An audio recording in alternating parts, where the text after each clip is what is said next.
morning students. I am Himanshu Gautam, physics teacher Rana royal शिक्षण संस्थान eight Borawar. जैसा कि सबको पता है अभी लॉकडाउन चल रहा है, तो लॉकडाउन के कारण सब कुछ लॉक हुआ रखा है। बट हम हमारी स्टडी को अब आगे लॉक करके नहीं रख सकते हैं, हमें स्टडी स्टार्ट करनी पड़ेगी। तो आज से हम हमारी फिजिक्स की 12th क्लास की स्टडी स्टार्ट कर रहे हैं। तो सभी बच्चे आज से सीरियस होकर बिल्कुल एज इट इज जैसे हम क्लास में पढ़ते हैं वैसे हमें पढ़ना है, क्योंकि हम आपको वैसे ही पढ़ाएंगे यहाँ पर एज इट इज। बस डिफरेंस ये है कि आप सब मेरे सामने बैठे नहीं होंगे, दैट्स इट, ये डिफरेंस है। तो अपन 12th क्लास की फिजिक्स आज से शुरू कर रहे हैं। सब बच्चे नोट्स बनाने हैं, मैं आपको डेली के डेली वर्क दूंगा, क्वेश्चन कराऊंगा, सब कुछ करेंगे अपन। तो आपको सब कुछ बहुत अच्छे से देखना है, सुनना है, समझना है, जैसा एज इट इज हम क्लास में करते हैं। और बिल्कुल लापरवाही नहीं करनी है, बिल्कुल क्लास के एज इट इज जैसे ही हमको यहाँ से पढ़ना चालू करना है। ठीक है बेटा, चलो हम स्टार्ट करते हैं क्लास 12 की फिजिक्स। सबसे पहले यहाँ पे आपको बोर्ड पे लिखा हुआ, अब देखो 12th क्लास की फिजिक्स को क्या किया गया है, यूनिटों में तोड़ा गया है। Unit 1, unit 2, unit 3, unit 4, unit 5, इस तरह से ही इसके जो पैटर्न को जो है वो नंबरों में डिवाइड किया गया है। तो हमारी जो फर्स्ट यूनिट है वो 60 मार्क्स की आती है। कितने मार्क्स की है? 7 मार्क्स की। अब यूनिट में ये नहीं है कि एक ही चैप्टर मिलेगा इस बार आपको। अब यूनिट में 11th क्लास में तो क्या है, एक एक चैप्टर, दो चैप्टर, तीन चैप्टर सिंपल होते थे। लेकिन 12th क्लास के अंदर आपको यूनिट मिलेगी, और यूनिट के अंदर ही हमें हो सकता है 2 चैप्टर मिले, हो सकता है 3 चैप्टर मिले, हो सकता है किसी यूनिट में एक ही चैप्टर हो, उसका वेटेज ज्यादा हो, ज्यादा मार्क्स का हो। तो हमें अब बहुत इजी चैप्टर से हम स्टार्टिंग कर रहे हैं। चैप्टर नंबर 1 बहुत इजी है, बहुत कंसेप्चुअल है और बहुत ज्यादा इजी चैप्टर है। बस हमें समझ में आना चाहिए कि हम क्या पढ़ रहे हैं, कैसे पढ़ रहे हैं। तो स्टार्टिंग से वीडियो बहुत अच्छे से पढ़ना, बहुत अच्छे से देखना और बहुत अच्छे से सुनना। ठीक है, तो देखो यूनिट फर्स्ट जो कि हमारा 7 मार्क्स का है। ठीक है, चैप्टर का जो फर्स्ट यूनिट आती है उसको बोलते हैं, उसका नेम है स्थिर वैद्युतिकी, जो कि आपको यहाँ दिखाई दे रहा है। क्या नाम है इसका? स्थिर वैद्युतिकी। ये ना देखो, स्थिर वैद्युतिकी सबको दिखाई दे रहा है आराम से।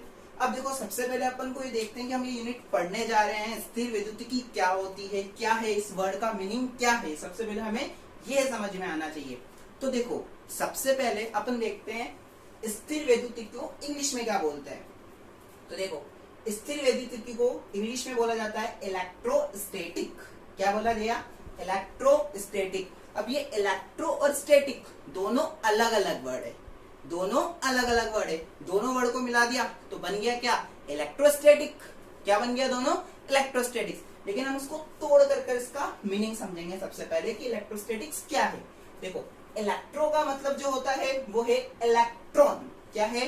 इलेक्ट्रॉन। तो देखो मैंने यहाँ लिखा है इलेक्ट्रॉन, यानी इलेक्ट्रो जो वर्ड आया है वो कहां से निकल के आया है? इलेक्ट्रॉन से।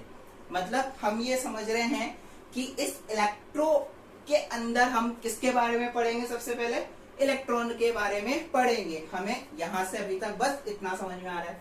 अब हम देखते हैं इलेक्ट्रॉन का क्या मतलब है। अब इलेक्ट्रॉन कहां से आएगा? हम कहते हैं कि नहीं सर आपने बता दिया, इलेक्ट्रो का मतलब है, मतलब इलेक्ट्रो वर्ड जो आया वो इलेक्ट्रॉन से आया है। लेकिन इलेक्ट्रो क्या है, इलेक्ट्रॉन क्या है, हमें पता हो इलेक्ट्रॉन कहां से आएगा। तो इलेक्ट्रॉन आएगा बेटा चार्ज से, यानी कि आवेश से। ये लिखा हुआ देखो, इलेक्ट्रॉन कहां से मिलेगा अपन को? चार्ज से, यानी आवेश से। यानी कि अपन इसके अंदर देखेंगे बहुत इजीली कि आवेश के बारे में पढ़ेंगे अपन। आवेश हमें बताएगा किसके बारे में? इलेक्ट्रॉन के बारे में। और इलेक्ट्रॉन बताएगा हमें किसके बारे में? इलेक्ट्रो के बारे में। आ रही है बात समझ में? यानी कि ये छोटा सा पैटर्न है। इलेक्ट्रो वर्ड जो है वो 2 चीजों से मिलकर बना हुआ है, इलेक्ट्रॉन और चार्ज। चार्ज बताएगा इलेक्ट्रॉन के बारे में, इलेक्ट्रॉन बताएगा हमें इलेक्ट्रो के बारे में। और इलेक्ट्रो को हिंदी में क्या बोलते हैं? स्थिर। आ रही है बात समझ में? चलो ठीक है, नहीं स्थिर नहीं, सॉरी वैद्युतिकी बोलेंगे अपन। अब देखो इसको अपन देखते हैं क्या होता है, सिंपल से। अब इसका सेकंड वर्ड जो आता है वो है स्टैटिक। क्या है सिंपल वर्ड यहाँ पे? स्टैटिक। अब स्टैटिक वर्ड क्या है? स्टैटिक का मीनिंग होता है एट द रेस्ट। क्या है? At the rest. At the rest का मतलब हो गया, हिंदी में अपन बोलेंगे इसको विरामावस्था, यानी कि विराम अवस्था। विराम अवस्था का मतलब क्या है? मैं यहाँ रुक गया, यानी कि मैं क्या हो गया? विराम हो गया। मैं भी गतिशील नहीं हूँ। अगर मैं चल रहा हूँ यानी कि मैं क्या हूँ? गतिशील अवस्था में हूँ। तो अभी क्या है ये? विराम अवस्था। अब दो वर्ड को अगर मैं मिलाऊं तो क्या बोलूंगा मैं? देखो आवेश, क्या बोल देंगे अपन यहाँ पे? आवेश विराम अवस्था में है। ये मतलब निकल के आया इन पूरी स्थिर विद्युत को अगर मैंने तोड़ा तो, यानी इलेक्ट्रोस्टैटिक्स से मेरे को जो मतलब समझ में आया वो क्या आया, आवेश जो है वो कैसी अवस्था में है, विराम अवस्था में है। एग्जैक्टली हम इस चैप्टर में यही पढ़ेंगे कि आवेश जो है वो कैसी अवस्था में है, स्थिर अवस्था में है, तो उसको अपन क्या बोल देंगे, स्थिर वैद्युतिकी। बात समझ में आई? फिर से एक बार बताता हूँ, यदि कोई आवेश अगर स्थिर अवस्था में है, जैसे मैं वालू मैं एक आवेश हूँ, अगर मैं स्थिर अवस्था में हूँ, खड़ा हूँ चुपचाप, कोई मूवमेंट नहीं है, कहीं गतिशील नहीं कर रहा, तो मैं क्या कहलाऊंगा, अभी स्थिर विद्युतिकी। लेकिन मैं कोई वस्तु नहीं हूँ, तो देखो स्थिर वैद्युतिकी की परिभाषा क्या हो जाएगी, अपन यहाँ से निकाल सकते हैं आप, आवेश विराम अवस्था। दो वर्ड समझ में आया अपन को? तो देखो डेफिनेशन क्या हो जाएगी, भौतिक विज्ञान की वह शाखा जिसके अंतर्गत स्थिर आवेश का अध्ययन किया जाता है स्थिर वैद्युतिकी कहलाता है। दोबारा सुनिएगा, भौतिक विज्ञान की वह शाखा जिसके अंतर्गत स्थिर आवेश का अध्ययन किया जाता है स्थिर वैद्युतिकी कहलाता है। बात समझ में आई? यानी कि अभी अपन ने जो देखा वो क्या पढ़ा, यूनिट का नाम। अभी अपन ने चैप्टर नहीं देखा कि अपन क्या पढ़ेंगे, अपन ने बस ये देखा कि जो हमारी फर्स्ट यूनिट है उसका नाम है स्थिर वैद्युतिकी, और स्थिर वैद्युतिकी के अंदर उसका मतलब क्या होता है, उसका मीनिंग क्या है स्थिर वैद्युतिकी का, मैंने अभी आपको बस वो बताया है। यानी स्थिर वैद्युतिकी का मतलब क्या हो गया कि आवेश जो है वो स्थिर अवस्था में है, वो क्या कहलाया आपका, स्थिर वैद्युतिकी। अब देखो यूनिट फर्स्ट को जो है वो 4 चैप्टर में डिवाइड किया गया है। यूनिट फर्स्ट को यहाँ पे 4 चैप्टर में डिवाइड किया है, यानी कि 7 नंबर पाने के लिए हमको ये 4 चैप्टर पढ़ने पड़ेंगे। कितने चैप्टर पढ़ने पड़ेंगे बेटा? 4 चैप्टर। 4 चैप्टर में पहला चैप्टर जो है वो है आपका विद्युत क्षेत्र। इसके अंदर हम वही पढ़ेंगे कि हमारा आवेश जो है वो कैसी अवस्था में है, स्थिर अवस्था में। इस कारण से इसको किस में रखा गया है, स्थिर वैद्युतिकी के अंदर रखा गया है। यानी फर्स्ट चैप्टर तो आ जाएगा अपना विद्युत क्षेत्र। सेकंड चैप्टर जो आएगा वो आएगा गाउस के नियम एवं अनुप्रयोग। क्या आ जाएगा, गाउस का नियम एवं अनुप्रयोग। तीसरा आएगा आपका विद्युत विभव, और चौथा आएगा आपका विद्युत धारिता एवं संधारित्र। इस चैप्टर में अब आप सोचोगे सर 7 नंबर के लिए 4 चैप्टर पढ़ने पड़ेंगे। हाँ बेटा पढ़ने पड़ेंगे, लेकिन बहुत इजी चैप्टर है, बहुत इजी है, एक स्टेप बाय स्टेप है। एक स्टेप समझ में आई, दूसरी आएगी, दूसरी समझ में आई, तीसरी आएगी। जैसे कि मैंने आपको बोला था 11th क्लास में अपन ने चैप्टर नंबर 6 पढ़ा था, ग्रेविटेशनल, गुरुत्वाकर्षण, और मैंने आपको वहां बताया था, मैंने क्लास में पढ़ाया था, जब आपको इजीली बताया था कि बेटा जो अपन गुरुत्वाकर्षण पढ़ रहे हैं ये 12th क्लास के 1, 2, 3 चैप्टर का बेसिक है। वहां पर चलता था द्रव्यमान, यहाँ चलेगा अपना आवेश। क्या चलेगा, आवेश। तो देखो सब बच्चे हेडिंग डाल लीजिएगा, चैप्टर फर्स्ट अपन पढ़ रहे हैं, मिडिल में हेडिंग डालिएगा चैप्टर फर्स्ट। चैप्टर का नाम है विद्युत क्षेत्र, इसको अपन बोलते हैं इंग्लिश में क्या, इलेक्ट्रिक फील्ड। क्या बोलेंगे, इलेक्ट्रिक फील्ड। अब देखो पढ़ने वाले किसके बारे में, ओवरऑल अपन ने देखा किसके बारे में पढ़ेंगे अपन, आवेश के बारे में। तो इसका जो फर्स्ट हेडिंग आता है, फर्स्ट टॉपिक जो है वो ही क्या है हमारे पास, आवेश। क्या है, आवेश। अब देखो आवेश क्या होता है, आवेश को आप बोलते हो विद्युत आवेश, या अपन इसको आवेश बोल सकते हैं, इंग्लिश में विद्युत को बोलते हैं इलेक्ट्रिक, इसको बोल दिया चार्ज, या इसको आप चार्ज बोल सकते हो। इसको रिप्रेजेंट यानी दर्शाने का जो तरीका है वो है, आप उसको कैपिटल Q भी बोल सकते हो और उसको आप स्मॉल q से भी दर्शा सकते हो, लेकिन आवेश को अपन को दर्शाना सिर्फ Q से है, यानी कैपिटल Q या फिर स्मॉल q। बात समझ में आ गई? अब देखो डेफिनेशन क्या है, मैं आपको आवेश के बारे में समझाता हूँ कि आवेश है क्या, आता कहां से है, कैसे डेवलप होता है, कैसे जनरेट होता है। फॉर एग्जाम्पल मैं आपको एक एग्जाम्पल देता हूँ कि हमने क्या किया, यहाँ पर एक ये कांच या मैं बोलूं प्लास्टिक का स्केल ले लिया। प्लास्टिक स्केल आप लोग सब जानते हो, वही अपन जो यूज करते हैं लाइन खींचने के लिए, प्लास्टिक स्केल यूज कर लिया। और यहां मैंने ले लिया ये छोटे छोटे छोटे छोटे छोटे कागज के टुकड़े।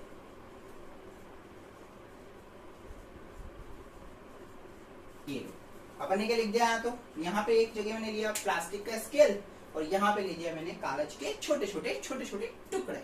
ठीक है, तो इन दोनों के बीच में सर इनसे आवेश से क्या मतलब, आपके माइंड में आ रहा होगा बेटा, आवेश अभी आएगा। तो क्या है, प्लास्टिक का स्केल, कागज का टुकड़ा, दोनों को मैं पास लेकर आया, प्लास्टिक का स्केल, कागज के टुकड़े, इसको जैसे मैं इसके पास लेके गया, सर कुछ भी तो नहीं हुआ, आवेश कहाँ है आवेश, कैसा है आवेश, बेटा नहीं है आवेश, सही बात है, आप बिल्कुल करेक्ट कह रहे हो। अब देखो मैंने क्या किया, यहाँ पे एक नन्ना सा मुन्ना सा बालक आया, ये रहा देखो, बिल्कुल शानदार बाल, एक ये बालक आया यहाँ पे, ठीक है। ये क्या कर रहा है, बिल्कुल अभी नहा करके आया है एकदम शानदार तरीके से। इसके बाल जो है ये हैं कैसे, अभी सूखे बाल है, कैसे बाल है, सूखे बाल। तो मैं लिखता हूँ इसको सूखे बाल, यानी इसके जो बाल है भी कैसे हैं, सूखे बाल। सर अब आपके माइंड में होगा सर आवेश का बच्चे के बाल से क्या कनेक्शन, रुको बेटा बताते हैं। यानी कि ये क्या है, आपके पास अभी सूखे बाल है, यानी कोई बच्चा है जिसके बाल क्या है, सूखे हैं। अब बच्चे ने क्या किया, स्केल को उठाया, जैसे ये है मैं बच्चा, मेरे बाल सूखे, मैं नहा करके आया, मैंने क्या किया, प्लास्टिक का स्केल, ये बच्चा वाला मैं ही हूँ, प्लास्टिक का स्केल क्या किया मैंने उठाया, और मैंने क्या किया, अपने बालों से इसको रफ किया, यानी इसको रगड़ा। अब जैसे ही मैंने इसको रगड़ा, रगड़ने के बाद जैसे ही मैं कागज के टुकड़ों के पास इसको ले गया, जैसे ही मैं इसको ले गया तो मैंने देखा ये कागज के टुकड़े इस स्केल से चिपक गए, क्या हो गए, चिपक गए। अब मैंने कहा यार ये कैसे हुआ, ये बच्चे अभी जो प्लास्टिक का स्केल था, कागज के टुकड़े थे, दोनों के बीच में कुछ भी नहीं था, लेकिन जैसे ही मैंने इसको अपने बालों से रगड़ा, और रगड़ने के बाद जैसे ही मैं अब इसको कागज के टुकड़े के पास ले गया तो ये दोनों चिपक गए, यानी कि कागज के जो टुकड़े थे वो स्केल से चिपक गए। अरे भाई इनके बीच में ऐसा क्या हुआ, क्या उत्पन्न हुआ, इनके बीच में जो चीज उत्पन्न हुई, जो चीज आई, वो है आवेश। क्या है वो, आवेश। सर दिखाई तो नहीं दे रहा, बेटा आवेश अदृश्य है, आवेश अदृश्य है, दिखाई नहीं देता लेकिन फील होता है, लेकिन फील होता है आवेश। अब जैसे कि आप बोलो, मैं चुंबक का एग्जांपल लेता हूँ, बहुत अच्छा, जैसे चुंबक में ही बताऊं मैं आपको, ये एक चुंबक है, ये दूसरी चुंबक है, ये चुंबक का नॉर्थ पोल यानी उत्तरी ध्रुव, ये चुंबक का दक्षिणी ध्रुव यानी साउथ पोल। जब मैं इन दोनों को पास लेके आ रहा हूँ तो नॉर्थ साउथ दोनों के बीच में क्या होगा, दोनों के बीच में क्या होगा, आकर्षण या प्रतिकर्षण। सर नॉर्थ है, सर साउथ है, विपरीत प्रकृति के आवेश है, एक दूसरे की ओर चिपक जाएगी, यानी एक दूसरे की ओर भागेगी, मतलब एक दूसरे से की ओर आएगी, यानी कि इनके बीच में कुछ दिखा नहीं है, लेकिन इनके बीच में क्या था, चुंबकीय क्षेत्र था। क्या वो दिखाई देता है हमें, नहीं, लेकिन हमें क्या होता है, अनुभव होता है। जब हम इसको पकड़ के खड़े रहते हैं तो हम देखते हैं कि ये अपने ओर अपने आप ही क्या होता है, एक दूसरे की ओर जाते हैं, उत्तरी ध्रुव और दक्षिणी ध्रुव, यानी कि अपन रिजल्ट बोल सकते हैं, चुंबकीय ध्रुव जैसे चुंबकीय क्षेत्र नहीं दिखाई देते, वैसे ही अपन बोल सकते हैं कि इनके बीच में क्या उत्पन्न हुआ, आवेश उत्पन्न हुआ, और वो आवेश भी हमें क्या होंगे, दिखाई नहीं देंगे, क्या होंगे, नहीं देंगे। यानी कि अब मैं आपको सिंपल तरीके से आवेश की डेफिनेशन बताऊं। आवेश की डेफिनेशन क्या है, यानी कि मैं इसको सिंपल लैंग्वेज में बोलूं, मैं आपको दो डेफिनेशन बताता हूं इसकी। पहली डेफिनेशन क्या होगी, जैसे कि द्रव्य का वह गुण जिसके कारण, द्रव्य बोल दो या फिर कुछ भी वस्तु बोल दो, जैसे कि मैंने यहाँ लिखा है कि किसी भी वस्तु या पदार्थ का वह गुण या द्रव्य का वह गुण, जो आपको सही लगे, अपन दोनों यूज कर सकते हैं इसमें, ठीक है। किसी भी वस्तु या पदार्थ का वह गुण जिसके कारण वस्तु या पदार्थ विद्युत क्षेत्र या चुंबकीय क्षेत्र, विद्युत क्षेत्र या चुंबकीय क्षेत्र या दोनों, विद्युत क्षेत्र चुंबकीय क्षेत्र या दोनों उत्पन्न कर सके, उत्पन्न कर सके या अनुभव कर सके, क्या कहलाता है, आपका आवेश कहलाता है। यानी कि जैसे कि एक वस्तु की बात करूं मैं, अगर इस वस्तु में किसी तरह से आवेश उत्पन्न हो गया, यानी कि किसी तरह से मैं बोलूं इसमें विद्युत क्षेत्र उत्पन्न हो गया, कोई भी वस्तु है, फॉर एग्जाम्पल कुछ भी ले लो, कोई एक वस्तु है, मार्कर ही मान के चले हम, इस मार्कर के अंदर क्या हो गया, अचानक से क्या हो गया, विद्युत क्षेत्र उत्पन्न हो गया या चुंबकीय क्षेत्र उत्पन्न हो गया, या दोनों, विद्युत क्षेत्र और चुंबकीय क्षेत्र अगर दोनों उत्पन्न हो गए तो ये जो वस्तु है ये क्या कहलाएगी, ये आवेशित कहलाएगी। यानी इसमें क्या उत्पन्न हो गया है, क्या है इसको अंदर, क्या है इसके अंदर, आवेश है, क्या है, आवेश। यानी आवेश की डेफिनेशन क्या हो जाएगी, किसी भी वस्तु या पदार्थ का वह गुण जिसके कारण वस्तु या पदार्थ विद्युत क्षेत्र या चुंबकीय क्षेत्र, मैं लाइन दोनों बोलूंगा, विद्युत क्षेत्र भी बोलूंगा और चुंबकीय क्षेत्र भी बोलूंगा। विद्युत क्षेत्र किसके कारण से उत्पन्न होगा, विद्युत क्षेत्र इलेक्ट्रिक फील्ड, विद्युत क्षेत्र यानी इलेक्ट्रिक फील्ड, आवेशों के कारण।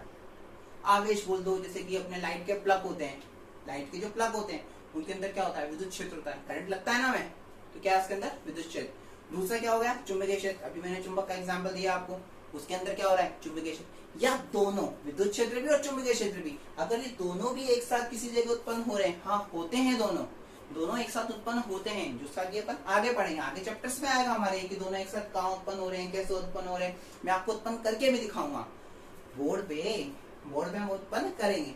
तो इन दोनों का अगर ये उत्पन्न हो रहे हैं, अब मैं बोलूं कि हाँ मैंने बोल दिया सर आवेश उत्पन्न हो रहा है, बस बोल दिया, लेकिन दिख नहीं रहा, माना दिख नहीं रहा, मैंने बोला है आवेश के अदृश्य हम नहीं देख सकते, लेकिन क्या हम इसको अनुभव कर सकते हैं? हाँ, आप इनको अनुभव कर सकते हो। सर कैसे?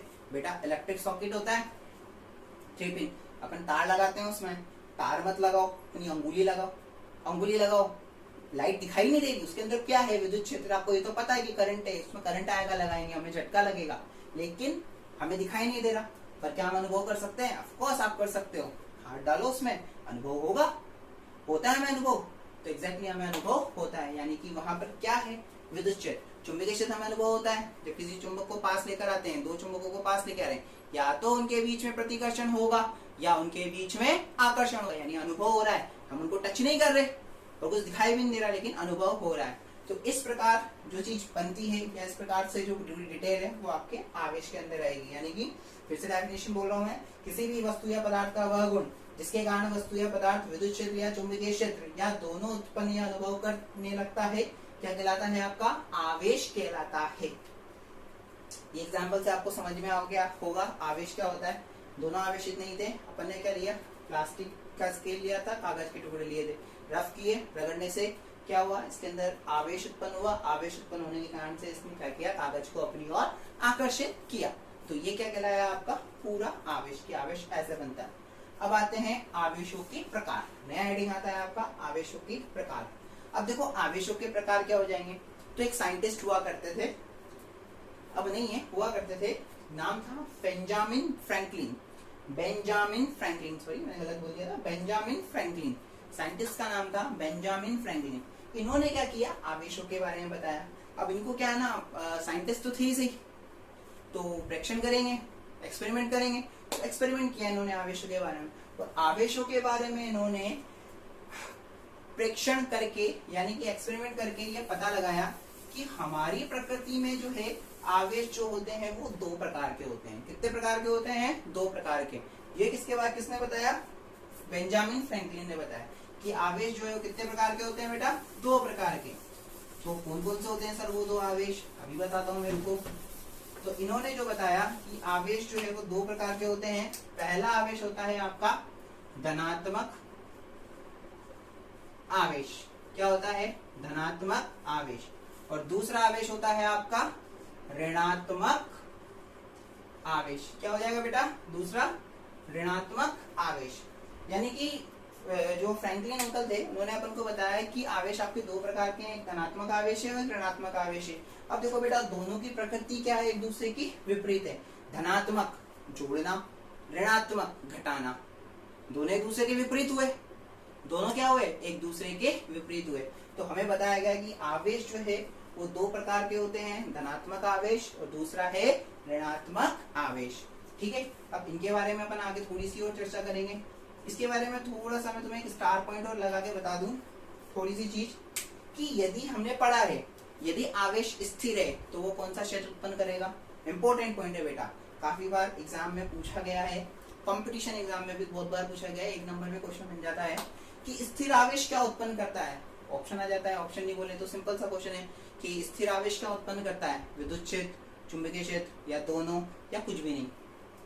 तो अपना आंसर क्या हो जाएगा कि स्थिर आवेश जो होगा वो हमेशा क्या उत्पन्न करेगा? विद्युत क्षेत्र। क्या उत्पन्न करेगा? विद्युत क्षेत्र। स्थिर आवेश उत्पन्न करता है विद्युत क्षेत्र। लेकिन यदि अपन ने क्या किया? आवेश को गति करा दी, ये अपन ने गति कराई आवेश को, जैसे हम ये गति कर रहे हैं, आवेश को हमने गति करी। क्यों कर रहा हूँ? क्योंकि मैं आवेश हूँ। मैं थोड़ी देर पहले एग्जाम्पल लिया था मेरा ये आवेश का, तो मैं आवेश हूँ।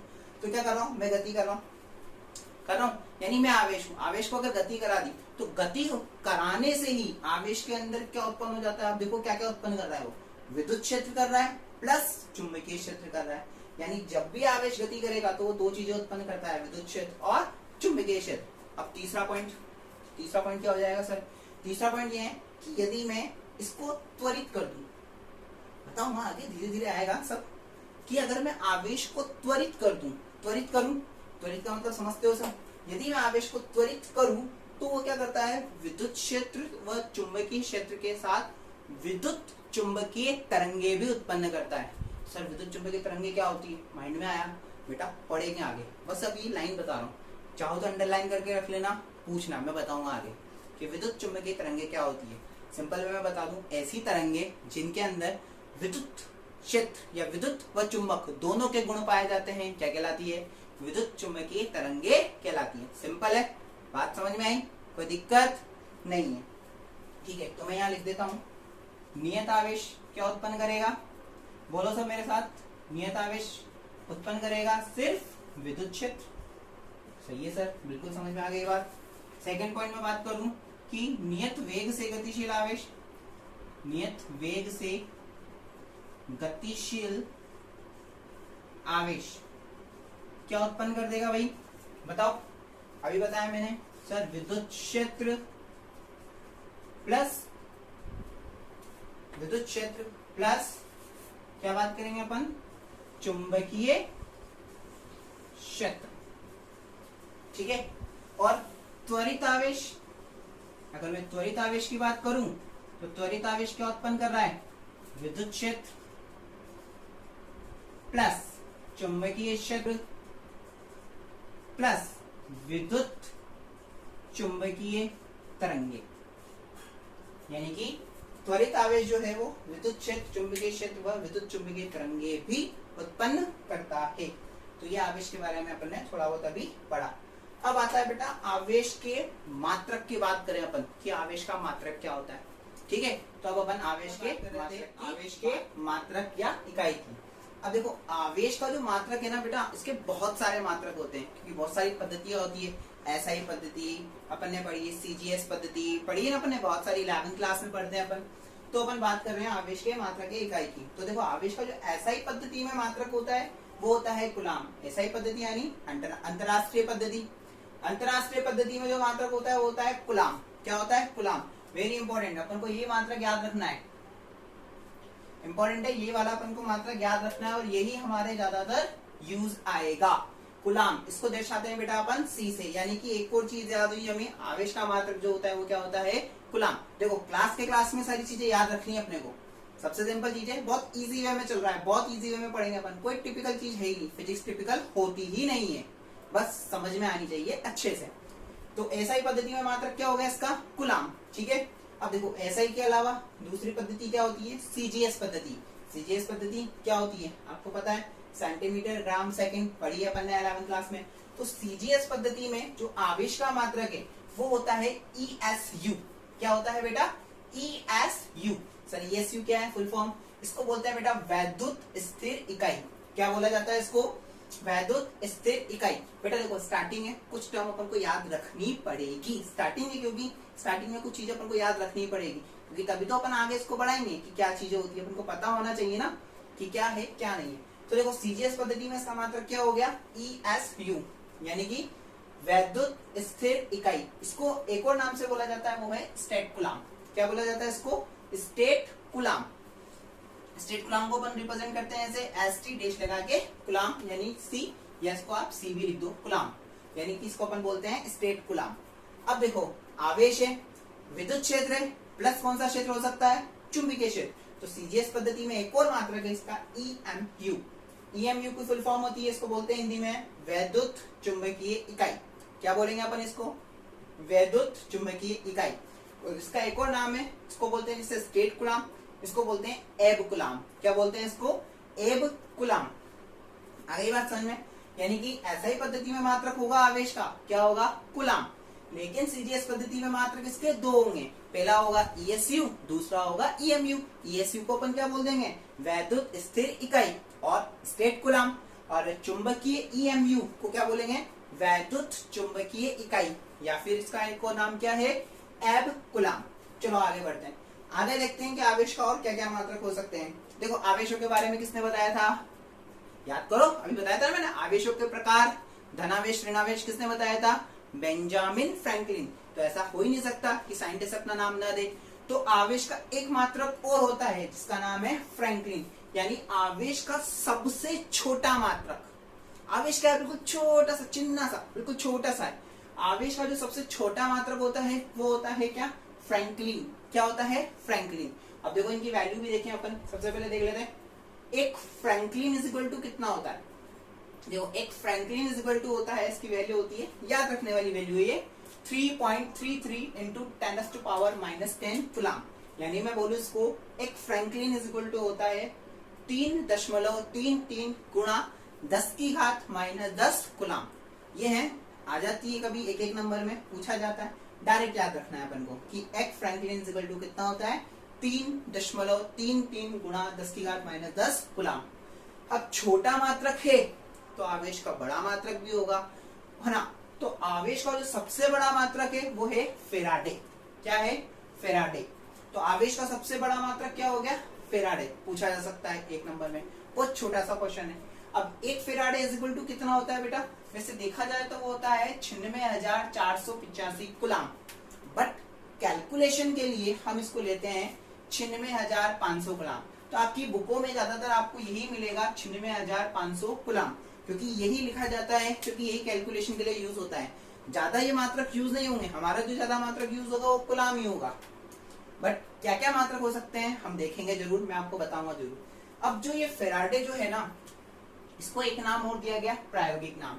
यानी कि अगर पूछा जाए कि आवेश का प्रायोगिक मात्रक क्या होता है, प्रायोगिक मात्रक यानी प्रैक्टिकली रूप से क्या मात्रक होगा, तो आवेश का जो प्रायोगिक मात्रक होता है वो क्या हो जाएगा हमारा? फेराडे। क्या हो जाएगा बेटा? फेराडे।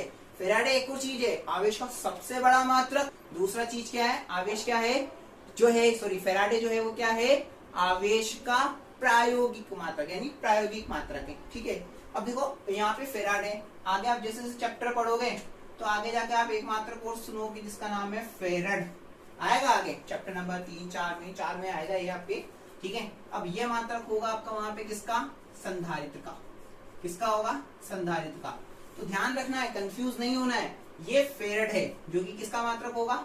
संधारित्र का। ये क्या है? फेराडे जो कि किसका मात्रक होगा? हमारे आवेश का।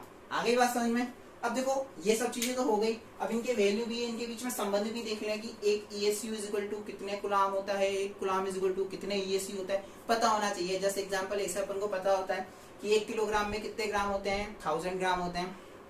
अगर अपन पूछें कि 1 ग्राम में कितने किलोग्राम होते हैं तो क्या करते हैं अपन? 1/1000 किलोग्राम कर देते हैं। सेम वैसे ही इसकी वैल्यू है। अब देखो यहाँ पे लिखा हुआ है, सिंपल सी चीज है, 1 गुलाम इज इक्वल टू वैल्यू कितनी होती है? आज का लेक्चर थोड़ी वैल्यू आपको याद रखनी पड़ेगी बस, आज के लेक्चर में। उसके बाद सारा बहुत कंसिडर, याद भी क्या रखना है, कुछ चीजें हैं बस इंटरेस्टिंग हैं। बहुत अच्छा सा चैप्टर है, मजेदार चैप्टर है, बहुत मजा आएगा इसको पढ़ने में। सारे चैप्टर स्टार्टिंग के, इसके जो यूनिट फर्स्ट के चैप्टर बता दें, चारों एक दूसरे से रिलेटेड है। एक के बाद पढ़ोगे दूसरा अपने आप कैसे चीज हो रही है, क्या हो रही है, बहुत मजा आएगा पढ़ने में। तो 1 गुलाम इज इक्वल टू क्या हो जाएगा आपका? 3 गुणा 10⁹ ESU, या अपन इसको क्या बोल सकते हैं? स्टेट गुलाम। यानी 1 गुलाम की वैल्यू कितनी है अपने पास? 3 गुणा 10⁹ ESU। इसी प्रकार अपन बोले कि 1 EMU कितना है? 1 EMU, 1 EMU की वैल्यू है अपने पास 3 गुणा 10⁻10 ESU। यानी कि ये गुलाम में नहीं आया हमारे पास, ये गुलाम में था। 1 गुलाम इज इक्वल टू 3 गुणा 10⁹ ESU, और यहाँ पे हम देख रहे हैं 1 EMU इज इक्वल टू है अपने पास 3 गुणा 10⁻10 ESU। यानी अपन को उसको गुलाम में बनाना पड़ेगा। अगर पूछ लिया जाए कि गुलाम में कितना होगा, न्यूमेरिकल में आ गया तो गुलाम में, तो मैं आपके लिए यही बना देता हूँ। अपन को पता है 1 ESU, देखो ये 3 गुणा 10⁻10 है। 3 गुणा क्या है? 10⁻10 है। इसको क्या बोल रहे हो आप? ESU बोल रहे हैं ना अपन। तो बेटा देखो इसको अपन क्या बोल सकते हैं? 10⁻9, 10⁻9, यानी 3 गुणा 10⁻9 को तो अपन क्या बोल सकते हैं? यहाँ से क्या बोल सकते हैं? 3 गुणा 10⁻9, मैंने इसको ऐसे लिख दिया 3 गुणा 10⁻9 इंटू 10, एक निकाल लिया यहाँ से, 10 को अलग कर लिया। तो यहाँ पे ये आपके पास लिखा हुआ ESU, और इसकी वैल्यू क्या है? देखो किसकी इक्वल है? ये 1 गुलाम के इक्वल है। यानी इसको अपन क्या बोल सकते हैं? 1 गुलाम। तो यहाँ पे रिजल्ट क्या निकल के आ गया? 1 EMU इज इक्वल टू 10, और इसकी वैल्यू कितनी है? 1 गुलाम। 10 इंटू 1 10, कितना आ गया? 1 EMU is equal to 10 coulomb. Is that clear? समझ में आ गई चीज? तो 1 EMU इज इक्वल टू कितना हो जाएगा? 10 गुलाम। अब आवेश की ये तो मात्रक हो गया, आवेश के इसके अलावा और मात्रक है। मैंने आपको बोला था आवेश के बहुत सारे मात्रक है, लेकिन यूज सारे नहीं आएंगे, यूज आएंगे सिर्फ एक मात्रक, जो कि मैंने क्या बताया आपको? गुलाम। अब वो कैसे आएगा वो मैं बताने जा रहा हूँ। ठीक है। अब देखो आवेश के अन्य मात्रक क्या हो सकते हैं, ampere into second. Sir ampere into second कैसा आया, बताता हूँ बेटा। आपने 10th क्लास में पढ़ा होगा, 10th क्लास में आपने धारा के बारे में पढ़ा होगा। धारा इज इक्वल टू क्या होती है, आवेश बटा समय होती है। धारा इज इक्वल टू क्या होती है, आवेश बटा समय। तो यहां से क्या मैं इसको लिख सकता हूं, आवेश इज इक्वल टू, मल्टीप्लाई कर दो इधर, क्या जाएगा, धारा इंटू समय। क्या क्या, धारा इंटू समय। और धारा आवेश को अपन किससे दर्शा रहे हैं, क्यू से दर्शा रहे हैं। तो देखो आवेश का एक और मात्रक आने जा रहा है। धारा का मात्रक क्या होता है, पढ़ा होगा बचपन में, एम्पियर, 10th क्लास से पढ़ा है अपन ने। और समय का मात्रक क्या होता है, सेकंड। तो देखो एक और नया मात्रक निकल के आ गया आवेश का, एम्पियर इंटू सेकंड। तो देखो मैंने वही लिखा है, एम्पियर इंटू सेकंड। और ये किसके इक्वल होता है, एक कूलाम के इक्वल, क्योंकि आवेश का मात्रक क्या होता है, कूलाम। तो देखो coulomb is equal to ampere into second. आ रहा है यहाँ से निकल करके, यानी एम्पियर इंटू सेकंड किसके इक्वल है, एक कूलाम के। यानी कि ampere into second is equal to क्या हो गया, एक कूलाम। एम्पियर इंटू हावर, अगर ये घंटे में दे रखा हो, एम्पियर इंटू हावर घंटे में दे रखा हो, तो इसको अपन क्या लिख सकते हैं, 3600, क्या लिख सकते हैं, 3600 कूलाम, लिख दिया। तो एम्पियर इंटू आवर 3600 कूलाम। ये वैसे ज्यादा यूज आएगा नहीं, तो उसको मैं हटा देता हूँ। अपना यही है अपन, क्योंकि ये इसी पद्धति में लेके चलते हैं, तो ये अपने आ जाएगा। अब देखो बेटा, आवेश का जो मात्रक है कूलाम, वो बहुत बड़ा मात्रक है। आवेश का जो मात्रक है कूलाम, वो क्या है हमारा, बहुत बड़ा मात्रक है। तो कूलाम की जगह अपन क्या करते हैं, देखो छोटी छोटी चीजें यूज करेंगे अपन, बड़ी चीजों का क्या काम ज्यादा। तो कूलाम जो है वो आवेश का क्या होता है, बहुत बड़ा मात्रक है। तो अतः इसके स्थान पर, यानी कि हम क्या करते हैं, आवेश, कूलाम जो है वो आवेश का बहुत बड़ा मात्रक है। बहुत बड़ा मात्रक होने के कारण अपन इतना बड़ा मात्रक ना यूज करते हुए कहाँ पे बड़ा बड़ा चीज यूज करेंगे, अपन क्या करते हैं, छोटा लो, बहुत सही लो, छोटी सी कैलकुलेशन हो। कैलकुलेशन में तो अपन ये देखते हैं ना कि छोटी सी कैलकुलेशन हो, बहुत जल्दी सॉल्व हो जाती है, अपन को अच्छी भी लगती है। तो आवेश का भी बड़े मात्रक की जगह पे छोटे छोटे मात्रकों का उपयोग किया जाता है। और हम इस चैप्टर में भी ये करेंगे, आवेश का कूलाम मात्रक आपको बहुत कम जगह देखने को मिलेगा, हर जगह आपको छोटे मात्रक देखने को मिलेंगे। अब छोटे मात्रक क्या है, देखो 1 मिली कूलाम, मिली आपने पढ़ा है, कितना होता है, 10 की घात -3 कूलाम, बहुत छोटा है, 10 की घात -3 छोटा है। अगला आता है 1 माइक्रो कूलाम, माइक्रो 10 की घात -6 कूलाम। 1 नैनो कूलाम, नैनो 10 की घात -9 कूलाम। 1 पिको कूलाम, और छोटा 10 की घात -12 कूलाम। देखो सब छोटे छोटे छोटे छोटे होते जा रहे हैं। यानी कि अब से जो अपन कोई भी क्वेश्चन दे रखा होगा, न्यूमेरिकल दे रखा होगा, उसमें जो आवेश का मात्रक दे रखा होगा, वैल्यू दे रखी होगी, जैसे कि एक 10 माइक्रो कूलाम आवेश या एक 10 नैनो कूलाम आवेश, यानी इस तरह से दे रखा होगा। यानी छोटी चीजों का ही अपन को उपयोग करना है, बड़ी चीजों का उपयोग हम नहीं करेंगे। ठीक है, तो ये आवेश के आपके मात्रक हो गए। इसी के साथ में आपको यहाँ पे आवेश की विमा भी बता देता हूँ। देखो आवेश की विमा क्या होगी, अपन बहुत आसानी से निकाल लेंगे। विमा आप लोग जानते हो, आप सबने बच्चों ने पढ़ी है, बच्चों ने मतलब 11th क्लास में मैंने पढ़ाई है आपको बहुत अच्छे से कि विमा क्या होती है, किस तरह से निकालते हैं। तो देखो बहुत आसान है निकालना, आवेश की विमा निकालना बहुत आसान है, और ये बहुत इंपॉर्टेंट है, ये हमारे पूरे 12th क्लास में बहुत काम आएगी। अपन आवेश की विमा यहाँ से निकालेंगे। धारा इज इक्वल टू आवेश अपॉन समय, आवेश इज इक्वल टू क्या हो गया, धारा इंटू समय। Q इज इक्वल टू अपने लिख दिया एम्पियर इंटू सेकेंड। तो देखो मैं यहाँ वही लिख रहा हूँ, Q is equal to ampere into second. अपन निकाल रहे हैं आवेश की, हेडिंग हो जाएगा अपना आवेश की विमा, क्या हो जाएगा, आवेश की विमा। ठीक है, अब निकाल रहे हैं, देखो आवेश की विमा, एम्पियर पढ़ा था अपन ने 11th क्लास में, फर्स्ट हेडिंग, फर्स्ट चैप्टर का फर्स्ट हेडिंग, फर्स्ट टॉपिक पढ़ते हैं अपन, मूलभूत भौतिक राशियां और व्युत्पन्न भौतिक राशियां पढ़ते हैं। तो मूलभूत भौतिक राशि में पढ़ी होगी आपने, धारा भी पढ़ी थी।